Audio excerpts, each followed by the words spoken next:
Okay. Well, Leandra, I will try to speak loudly and clearly and use my radio announcer voice, and hopefully that comes clear for you. We're good. Okay, awesome. Yeah, let me know if you have any other issues. We'll see if we can do something to get that resolved. But again, I appreciate you all being here today. As you can see in the title from the training, it's MSG training, and you can see the added note there in parentheses for DEO cap ONI. So I'll kind of go over a few, like I said, Jennifer Ward and myself are going to go over a few points in terms of MSG training, but to kind of give you the long and short and explain a little bit about why we are here today. So the DEO, if you're not familiar, the DEO, the state comes down every year to do auditing, usually in April. Comes down to look at our files to basically make sure that we're doing the things that we're supposed to be doing, following all of the rules, staying compliant, that sort of thing. And so unfortunately, when they come down in the past couple of years, MSGs, they've found issues with MSGs the past couple of years, and so has been a recurring issue for us, unfortunately. And I'll say for myself, I've had many hats in CareerSource, but I've not been a WIOA coach or management in WIOA.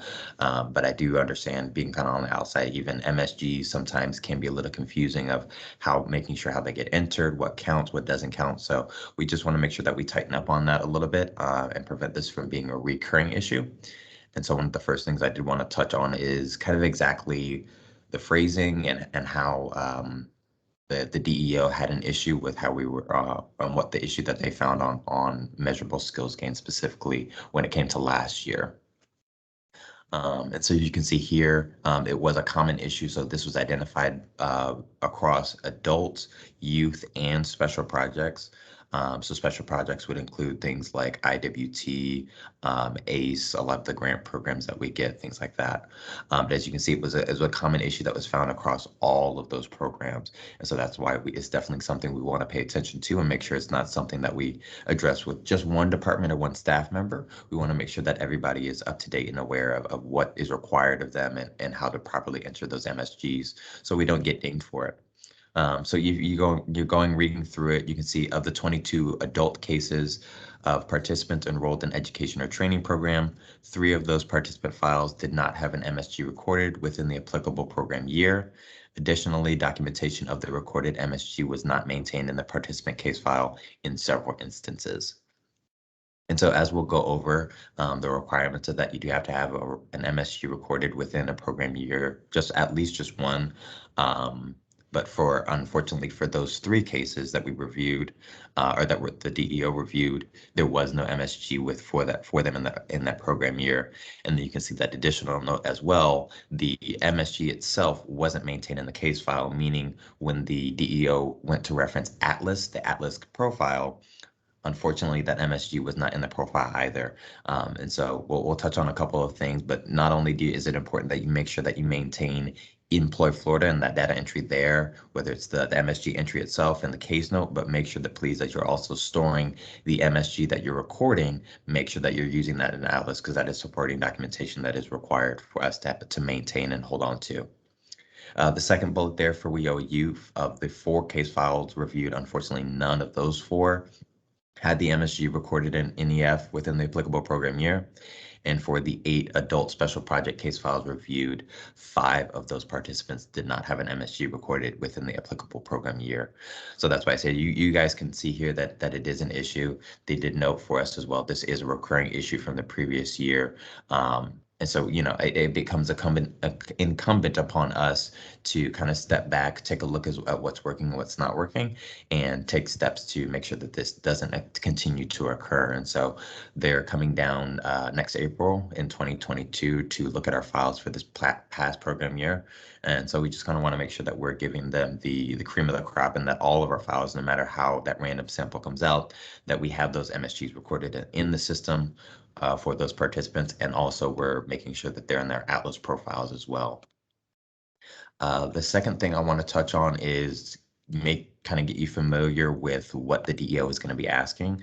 I'm going to keep this a little brief. I'll say what I'm going to be going over is the updated 21 program year 21-22 monitoring tools that the DEO is going to be using for specifically WIOA.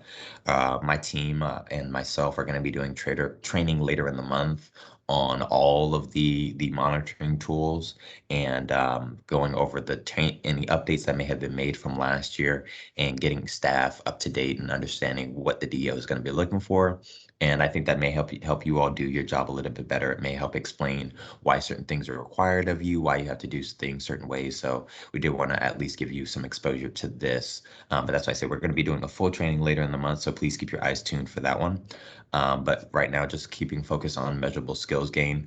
There is a complete section of the monitoring tool that the DEO uses. So when they come down, they're looking at the case file. So say they're looking at the case file for Wesley Barr. They're going to go through all of these questions. As you can see, measurable skills gain starts on 76. So there's a whole bunch of other questions before this, but there's a whole section of the tool specifically dedicated just to measurable skills gains. And so the first question here, you can see, was a participant enrolled at any time with the program year in an education or training program? Yes or no? Very simple, easy question. It just really kind of sets the stage of, were they in education or training? If so, then you're going to need that MSG entered into the system. You can see the second question there as a follow-up. If yes to 76, was there at least one measurable skills gain recorded in the state MIS system during each applicable program year? And so again, very simple question. So again, if they're in education and training, they're going to need that MSG entered into the system. So if 76 is yes, then we want 77. In 100% of our cases, we want 177 to be yes as well. 78 is just asking if yes to 77, select the MSG recorded. So they're specifically wanting us, or they're specifically looking at what type of MSG is recorded. And I'll say Ms. Jennifer, she's going to go over the different types of MSGs that you can record in the system later. But just mentioning that now. 78, as you can see there, it's split into a couple of different categories and questions. And so that's really 78A through E is just the different selections for 78, so the MSGs that can be recorded. So you can see their education functioning level, attainment of high school diploma or equivalent, secondary or post-secondary transcript or report card, training milestone, and then a skills progression. So those are the 5 types. And so that's why I say Ms. Jennifer is going to go over those a little bit more in detail later. Question 79. If yes to 77, does the participant case file contain documentation of an MSG showing the participant's interim progress towards the completion of their educational or training requirements? So again, that actually is a question itself that they're going to ask is that documentation in the file? So that's why I say please make sure you're not only doing it in Employ Florida, you're also making sure it's in Atlas and available in their case file, because we will get dinged if that's not available as well. And then follow-up question 80, follow-up to 79. If yes, the documentation is in the case file, does the documentation match the MSG entered into the MIS? And so it's important not only to make sure that you store the documentation in the MSG documentation in Atlas, but please make sure that when you're entering for that MSG, if it's a report card, you don't say that it's an attendance report, or that you're making sure that you're entering it correctly. I know in the past that's been an issue for us, is it being entered in completely wrong, not just missing an Atlas. It's the documentation doesn't match up. So whatever documentation you're saving in Atlas needs to make sure that it matches up in Employ Florida. The next section is for credential attainment. So this asking, was it an industry recognized credential attainment entered in the state MIS? Was there documentation in the participant's case file to support the credential? And then if yes, did the credential attainment date and type match the credential attainment information into the MIS system? And so it's very simple in terms of the questions they're asking. For the most part, it's if the person is applicable, if they should have an MSG, did we enter the MSG? Did we enter it correctly and factually? And then did we keep that record of the documentation? And so that's why I say it's very simple in terms of what they're looking for. It just comes down to us in terms of especially special situations like training, starting towards the end of the program year, things like that.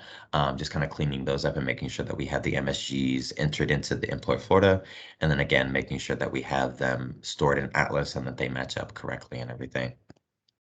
So I'll just kind of check in with you guys. Does anybody have any questions of going over the report from the DEO and the monitoring tool and kind of looking at what they're looking for from the DEO's looking at for MSGs?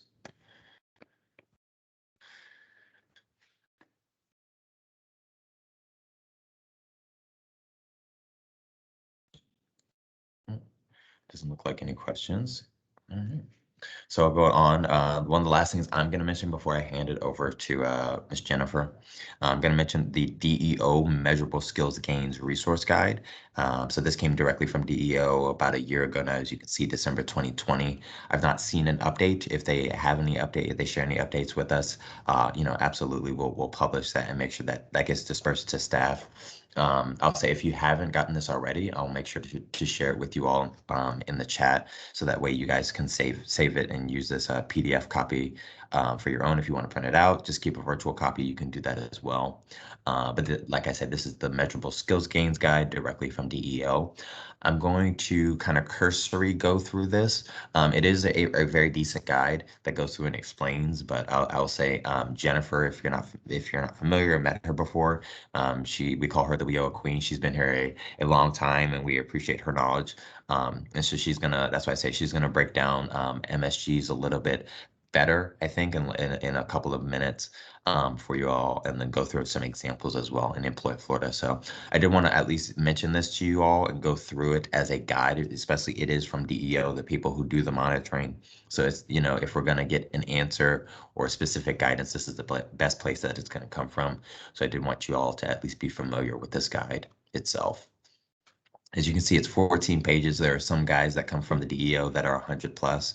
Luckily, this one is very, very short. Gives you the acronyms at the beginning, or short introduction, just telling you this is for MSGs and the WIOA program. You can Control F to go through the guide as it is a PDF. There are some links as well. So if you want to access any references, material reference in the document itself, that you can definitely do that. It gives you a little bit of background. So again, MSG is defined as the documented academic, technical, occupational, or other forms of progress towards such a credential or employment. Depending on the type of education or training program in which a participant is enrolled, documented progress is defined as one of the following. So they need a documented achievement of at least one educational functioning level of a participant who is receiving instruction below the post-secondary education level.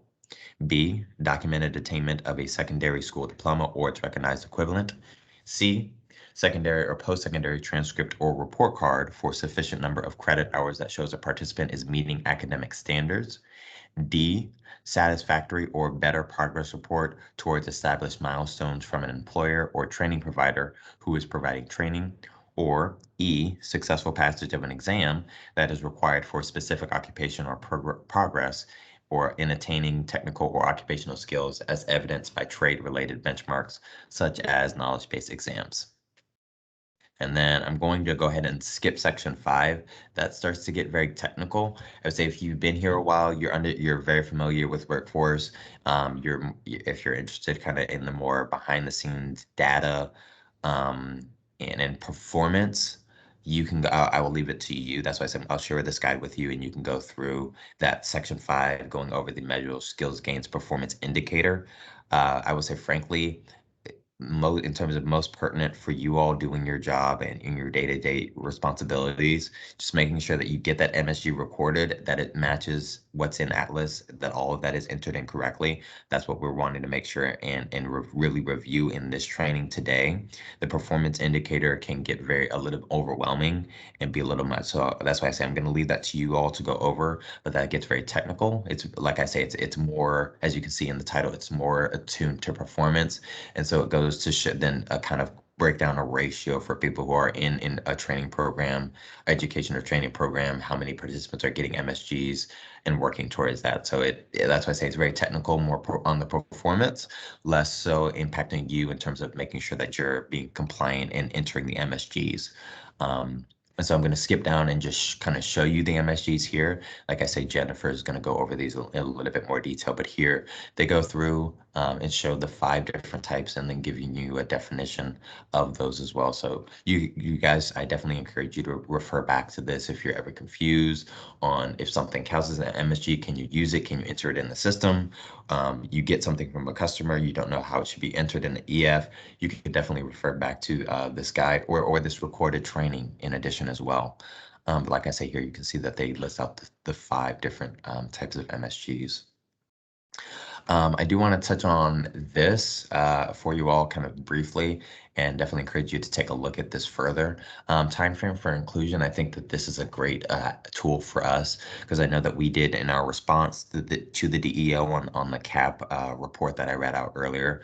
One of the things that we did mention is that, you know, when people start their training in May and June, that's the end of our fiscal year. And so it's very difficult for us to sometimes to be able to get an MSG because how are we going to get a certification? Are we going to get a progress report if, you know, they only do it quarterly and they've only been in the training for 2 months? We're not going to be able to get that MSG or something to fit that. And so this time frame for inclusion, I'd say would takes that into account and gives us some time frame examples as you can see kind of down in the table and some guidance into how we should be entering in that. And so that's why I say I wanted to briefly mention this. But I definitely encourage you to take a look at this, and especially when you get to that more late April, May, June timeframe, and you have people starting training, to refer back to this guide, refer back to the training, refer back to us as well. And you know, we can give kind of additional guidance in that, but I know that is difficult making sure that we catch the time frame correctly because they're wanting us to enter it within the program year, but training dates don't follow our program year. So it does unfortunately still come down to us to make sure that we are compliant and that we do that appropriately. So I will say one of the things that they suggested, I believe it's here, yes, in the last paragraph. So LWDB, so local workforce development boards, are required to document MSGs during the program year that a participant is enrolled in education or training, regardless if the participant exits in the same program year. An MSG may be added after exit and, if applicable, may be counted toward the previous program year if it is recorded before the final business day of the month, July, following the previous program year's end, being June 30th. This requirement applies to each program year the participant is enrolled in an education or training program.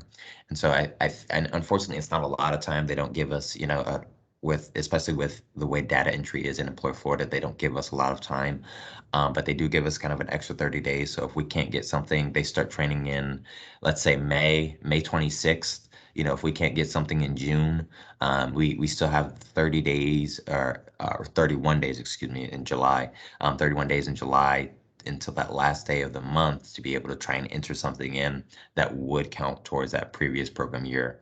And still be able to meet that requirement and that compliance. So that's why I say it's not necessarily a lot of time, but I think that if we can definitely work on internal processes with not only our career counselors and management, but also kind of setting that expectation with our participants as well as our training providers and our partners, and seeing if we can try and get that MSG within that 31-day time frame of July if we're not able to get it a little bit earlier. So like I say, I did want to mention that for giving us a little bit extra wiggle room. Here you can see it has a very, very, very brief section about recording MSGs in Employ Florida. Jennifer has a more robust guide that she's going to go through for you all. So thank you very much, Jennifer, for working on that. But that's really the kind of last pertinent section of the guide itself. Everything else is really just a glossary, and then it has some additional resources listed at the end of the guide. But that's why I say I'm going to share this in the chat with you all now. And as I kind of wrap up my section before I hand it off to Miss Jennifer, does anybody else have any other additional questions? Oh, I see Don asked, if the high school diploma or GED is recorded as an MSG, is there an issue recording same as EF credential? You just answered that section. Okay. Good. So. Okay, not a problem.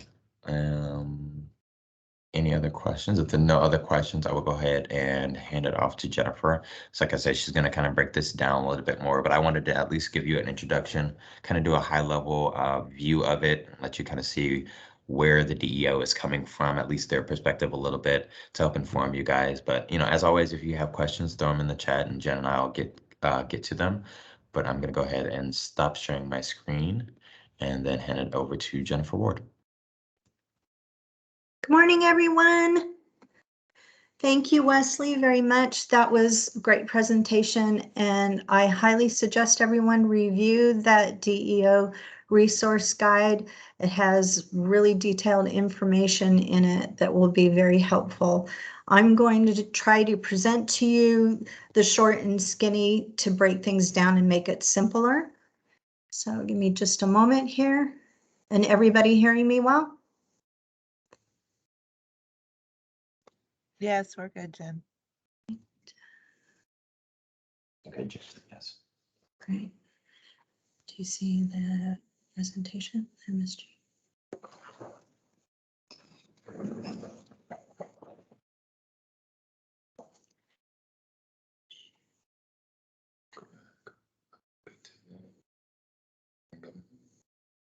Go to window.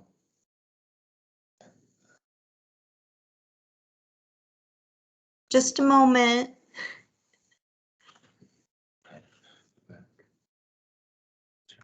Native screen.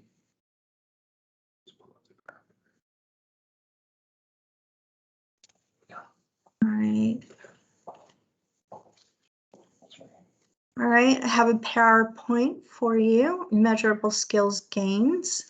Go ahead. Right, measurable skill gains is a documented form of progress towards a credential or employment.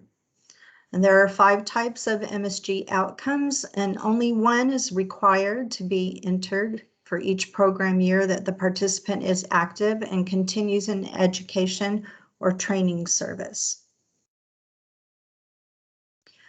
Measurable skill gains earned during participation by WIOA training customers must be tracked, and these successes will be measured for performance. Each MSG entered into Employ Florida must also have the support documentation retained in the customer's electronic case file, which is Atlas for us, and each should be later included in the request for outcome, which we call RFO packet at the time of case closure. This makes it much easier when the cases are being reviewed after exit, so we ask it's all included in the packet. So I'm going to start going over the skill types and the type of achievement options for each. So the first one we have here is post-secondary transcript and report card. So that would be if they completed a minimum of 12 credit hours in a semester and meets academic standard, or for a part-time student who's completed at least 12 credit hours over the course of 2 completed consecutive semesters and meets academic standards. The next one is the secondary transcript report card, and that's a report card or transcript for 1 semester where they are meeting the academic standard. Okay, next we have training milestones, and there's 3 of them here.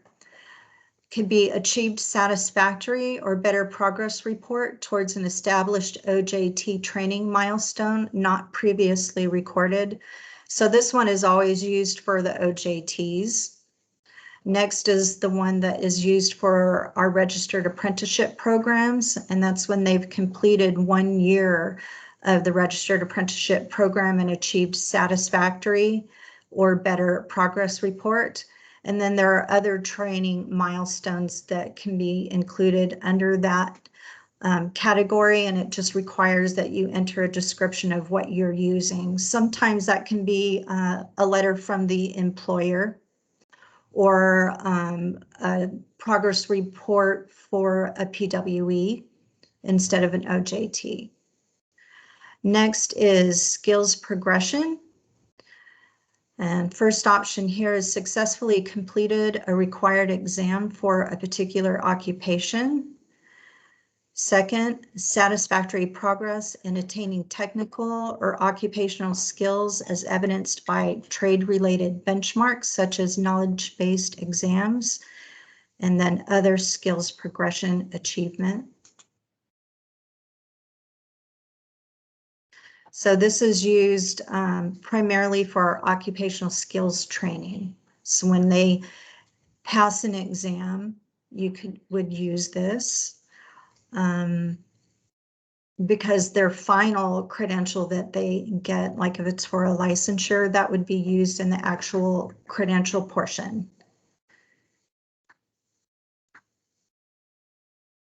And the last skill type is credits attained for EFL or completed secondary ed and enrolled in post-secondary ed. So this can be secondary school credits, can be secondary Carnegie credits. Those are hours that would equate for that. Completed secondary or alternative school and enrolled in post-secondary education. Completed adult high school credit program and enrolled in post-secondary education. And last one is completed a high school equivalency preparation program for GED and enrolled in post-secondary education. So it gives all the detail for what is actually listed in Employ Florida for each of those skill types. And I made a few notes here that I felt were important just to touch on again and share with you. Measurable skill gains are required to be documented during each program year that a participant is enrolled in education or training. So a lot of the training programs for occupational skills training particularly can run over 2 program years. So you want to be sure that you get a measurable skills gain recorded for each program year that they're in. Documentation for MSGs and credentials cannot be the same. So if they went to, an example would be if they went to truck driving school. So an MSG could be their transcript or even their certificate that they completed their training. And then for their credential, you can record their actual license that they received for their commercial driving license. MSGs and credentials must be case noted and documents e-filed in the customer's Atlas file.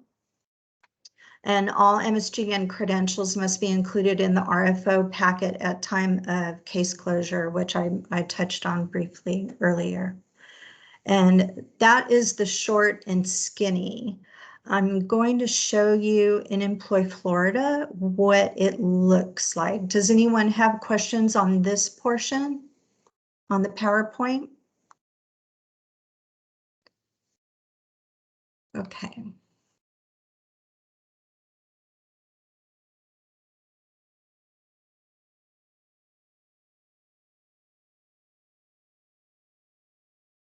So when you have the customer pulled up in Employ Florida, on the Programs tab, so I'm going to click on Programs. So this is where you can see all of the WIOA information.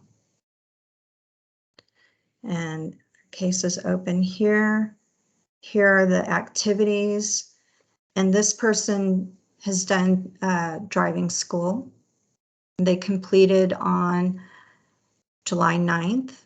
And you can see it's very short-term training. So there's not a lot of time to get documentation here, but for this particular type of training, it does work since the hopeful outcome is that they'll have their license, right? So right below the activities, it's the gray bar for measurable skills gain. You would click on that and you would click create measurable skills gain.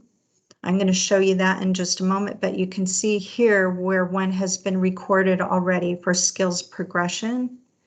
And I'm going to go in and show you what that looks like. Here you would select the office location in the drop down. And then here is skill type. And in this drop down, you can see the different types that I just went over. And for this training, we're using skills progression. And the date attained, they said 7/9/21. And type of achievement, they selected other skills progression achievement. Here are the options. The first option was successfully completed a required exam for a particular occupation. Second is satisfactory progress in attaining technical or occupational skills as evidenced by trade-related benchmarks such as knowledge-based exams. And then the last one that was selected here, other skills progression achievement. And it needs to be verified. So you click the verify button and then the radial button, and you're going to type in here what you used to verify that. In this case, they used a transcript. And then they added the case note here. And when you're done, of course, you want to save your work. All right. So I'm going to show you here the transcript 7/9. Here's the transcript that they used. And you can see right here, this is the status date. Okay.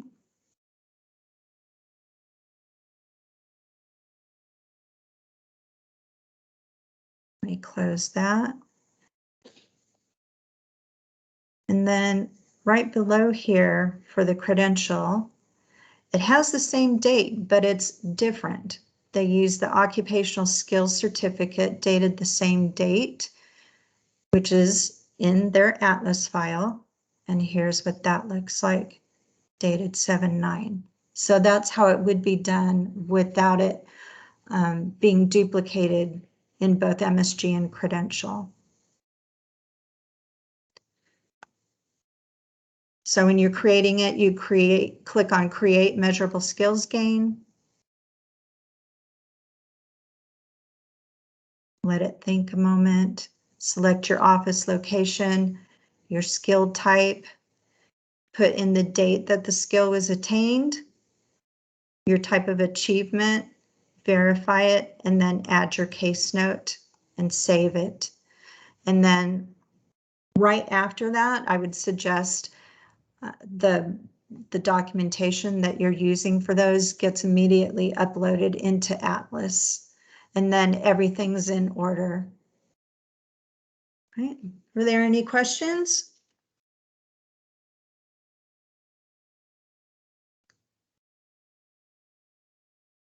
That was the short and skinny. I hope it was helpful for everyone, and the PowerPoint will be attached for future reference. And give it back to you, Wes. Thank you, everyone.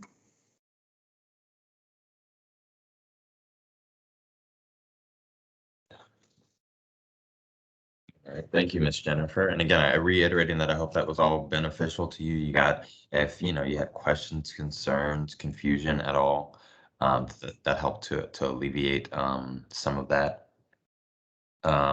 A couple of notes I did want to make, and I'll say as well. Hopefully, as Jen went through that, you all saw that. Please don't overthink it. Don't overdo it for MSGs. It is kind of a simple process. And I know not specifically on MSGs, but I've been here a while, so I've definitely heard, staff feedback. I've been in the position myself of being confused on how things are being done. And so, sometimes we can kind of overthink it and overdo it sometimes, and that can get us in more trouble. And so that's why we wanted today to keep it more simple. That's why I say I didn't want to get too much into the performance indicator, because I know that can get overwhelming. But this at least gives you a very good base and foundation to be able to get an understanding of, as career coaches, as leaders in WIOA, the requirements, that what's required from you in terms of recording these MSGs, making sure they're recorded, making sure they're recorded accurately, and then also that documentation is stored in Atlas. Like I said, you only need one MSG per program year, and so please don't overdo it. Don't store, don't hoard and collect and get every little piece of documentation from customers, because that's just going to overwhelm you. Try to keep it simple for yourself, and that'll help everybody out really. A couple of notes I do want to make. I was trying to attach the resource guide and the PowerPoint actually just in the chat for you all to be able to download and lift. For some reason, Teams wasn't allowing me to do that, unfortunately. So I'm just going to follow up from the invite. And so even those people who unfortunately weren't able to attend today, they'll be able to at least see the PowerPoint and the resource guide. I'll attach both. And then if you need, I'll work on pulling this recording as well. So if you want the recording to be made available to you, just simply reach out directly to me and I can make that available to you. One of the last notes I do want to make is kind of just an advertisement, a pseudo advertisement for myself and Indira being in the special projects department. Her and I are operating the QA inboxes. And so Jody sent out an email probably about a month and a half ago to staff, kind of just letting them know they existed. But I always like to take the chance to reiterate that or introduce it to new staff who may be joining us. But there are several QA inboxes. And so basically, if you're having a technical question, obviously I don't want to supersede your supervisor. So definitely I would advise if you have a question, go to your supervisor first.